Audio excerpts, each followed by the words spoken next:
The Democratic Republic of Congo's economy averted an expected pandemic-induced recession in 2020 to grow 0.8% on the back of a strong mining activity.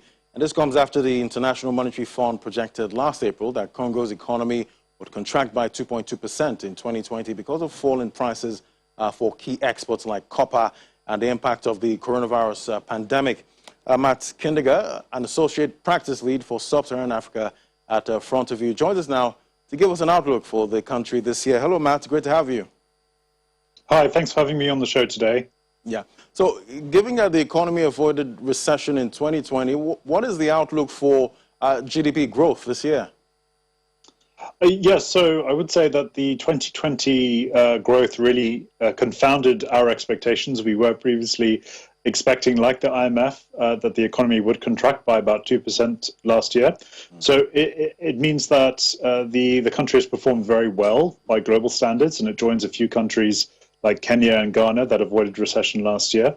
But broadly, I would say it supports our view that the economy will deliver a year of healthy growth. In 2021, we are forecasting a growth rate of about 5.9, maybe 6.5% this year, which is good by global and sub-Saharan African standards. This will really be driven by strong investments into the mining sector, also exports from mining, driven by high prices for copper. This is supported by a strong global demand. But we also are expecting pretty good conditions for consumers. They're going to be much better than they were in 2020. So broadly, fundamentally, quite a strong year for the economy. Truly strong. But I know the mining sector is crucial for the economy, but are there other sectors that are likely to perform well over the coming years? Yes, well, this is a really good question to ask because a lot of people think of Congo and they think of mining, but several recent developments will encourage strong growth in other sectors as well.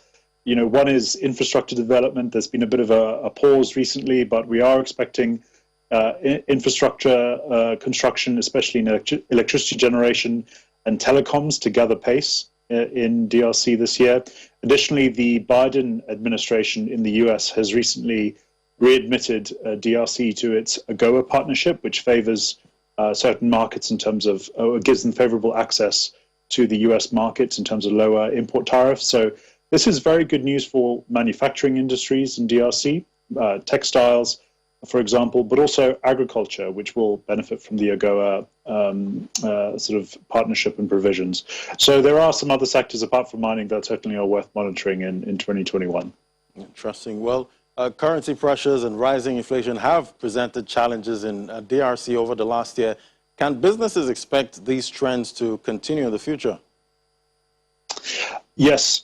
So, well, I'll say no, but yes, there have been significant pressures for currency and inflation in DRC. Some of the highest rates across sub-Saharan Africa. I think the inflation rate reached a 2-year high of 31% last July. So very significant inflation pressures in the market for sure. And the franc as well depreciated quite significantly last year.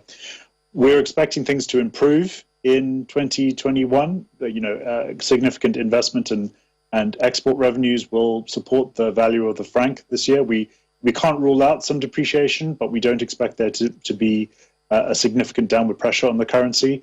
And we are expecting inflation to gradually slow. It probably will remain in double digits. We're forecasting a rate of around about 13% this year, but we are expecting things to improve slightly.